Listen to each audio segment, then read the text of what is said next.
नमस्कार, बहुत स्वागत है आपका। तुला राशि। देवताओं के गुरु बृहस्पति अतिचार अवस्था में आने वाले हैं 14 मई की रात 2025 में। तो 14 मई से मार्च 2033 तक वो समय होगा जब बृहस्पति अतिचार अवस्था में रहेंगे। अतिचारी अवस्था में आना और इसका प्रभाव तुला राशि के ऊपर क्या पड़ेगा, आज हम यही जानेंगे विस्तार से।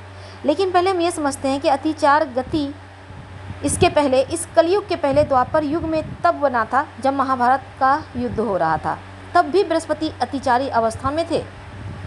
अब देखिए, बृहस्पति की 3 गतियां होती है, मंद गति, समगति, अतिचार गति। अब अतिचार का मतलब है तेज चलना। वैसे तो देवगुरु बृहस्पति एक घर से दूसरे घर में जाने में, राशि परिवर्तन करने में 12 से 13 महीने का समय लेते हैं, लेकिन जब अतिचार गति से चलेंगे तो 4-5 महीने में ही वो राशि परिवर्तन करेंगे, यानी उनकी यात्रा जल्दी जल्दी होगी, बहुत स्पीड बढ़ जाएगा। तो साल 2025 में आपकी लाइफ पर इसका क्या प्रभाव पड़ेगा, कहाँ सावधानी रखनी है, क्या कुछ प्राप्त होगा। 15 मई को देवगुरु बृहस्पति जो पिछले 1 साल से अष्टम भाव में चल रहे थे, अनायास सा रुकावट था, काम होते होते अटक रहा था, जिंदगी में शांति नहीं थी, मन की सुकून गायब थी। अब देवगुरु बृहस्पति की जो 12वें घर में उनकी दृष्टि, वैसे तो देखिए देवगुरु बृहस्पति यहाँ से 15 मई को निकलेंगे और आपके भाग्य भाव में प्रवेश करेंगे। अब देवगुरु बृहस्पति जब भाग्य भाव में आएंगे तब आपकी लाइफ पूरी तरह से बदल जाएगी, क्योंकि मिथुन राशि बुध की राशि है। बुध और देवगुरु में प्रेम यानी मित्रता भाव है। अब बृहस्पति स्वयं आकाश तत्व के ग्रह है और अभी तक वृषभ राशि पृथ्वी तत्व के ग्रह में थे, तो मिलन नहीं था, इसलिए बहुत अच्छा फल नहीं दे पा रहे थे।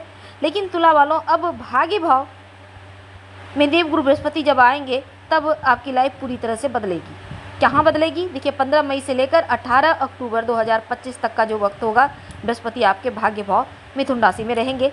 तो भाग्योदय के अवसर भी मिलेंगे, भाग्य का साथ मिलेगा और देवगुरु बृहस्पति की जो दृष्टियाँ हैं वो आपके लिए बहुत खास होंगी, क्योंकि इनकी दृष्टि से ही आपका कॉन्फिडेंस लेवल बढ़ेगा, स्वास्थ्य में कोई मुश्किल थी समाप्त होगा। देवगुरु बृहस्पति की दृष्टि को अमृत के समान माना गया है, गंगा जल के समान पवित्र माना गया है। तो देवगुरु बृहस्पति आपकी मुश्किलों से आपको बाहर तो निकालेंगे, साथ ही आपकी राशि पर उनकी दृष्टि है, तो आप एक्टिव हो जाइएगा, सजग हो जाइएगा। नवी दृष्टि जो है आपके ज्ञान को बढ़ाएगा, आपके नॉलेज को बढ़ाएगा।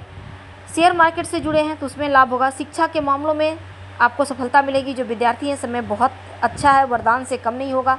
संतान प्राप्ति के लिए वक्त बहुत अच्छा है, संतान प्राप्ति के योग बने हुए हैं। करियर को लेकर जो चिंताएं थी वो समाप्त होगा।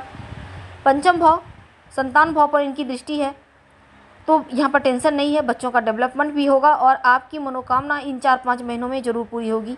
अगर आप घर का निर्माण करा रहे हैं तो उसमें आप प्रवेश भी कर जाएंगे। कोई एग्रीमेंट वगैरह आपने साइन किया है तो वो भी बढ़िया रहेगा इस पीरियड में। हालांकि एक चीज़ है कि कुछ कमी भी होगा। कमी ये होगा कि अगर जिस चीज़ में आप लापरवाही करेंगे वहीं हानि होगा, जहां आप जल्दबाजी में काम करेंगे वहां फिर दिक्कत होगी। इसलिए हर तरफ नज़रें बनाए रखें, चौकन्ना रहें, क्योंकि 12 महीने का काम 4 से 5 महीने में होगा। समझ रहे हैं कितना स्पीड है। तो जल्दबाजी में गलतियां हर किसी से होती है, तो आपको सतर्क रहना है। उच्च अधिकारी के साथ, सीनियर के साथ तालमेल बनाए रखें, नहीं तो नुकसान होगा। नवम भाव उच्चाधिकारी का, बॉस का, सीनियर का होता है, पिता का होता है। पिता के साथ तालमेल बनाए रखें, उनका सम्मान करें, उनका आशीर्वाद लेते रहें बीच बीच में।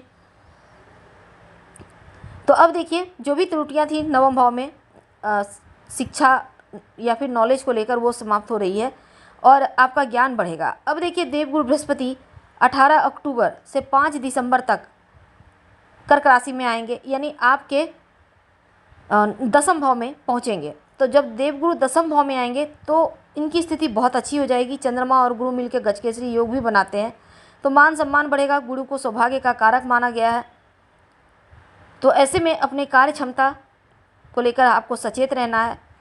कोई कार्य में गलती ना हो जाए इसका ध्यान रखना है, रास्ते ना भटक जाए इसका ध्यान रखना है। उन्नति के शुभ अवसर मिलेंगे। धन भाव पर दृष्टि है तो धन प्राप्ति के योग बनेंगे। धन के मामलों में आप लकी रहेंगे, कई गुना तेजी से धन आएगा। लेकिन उधार देने से बचें, किसी पर आंखें बंद कर भरोसा करेंगे तब गड़बड़ होगा। हम आपसे विदा लेंगे। जानकारी अच्छी लगे तो लाइक कर सब्सक्राइब करें और 5 दिसंबर से 6 जून के मध्य वो एक बार फिर से मिथुन राशि में देवगुरु बृहस्पति आएंगे और फिर राशि परिवर्तन कर कर्क में।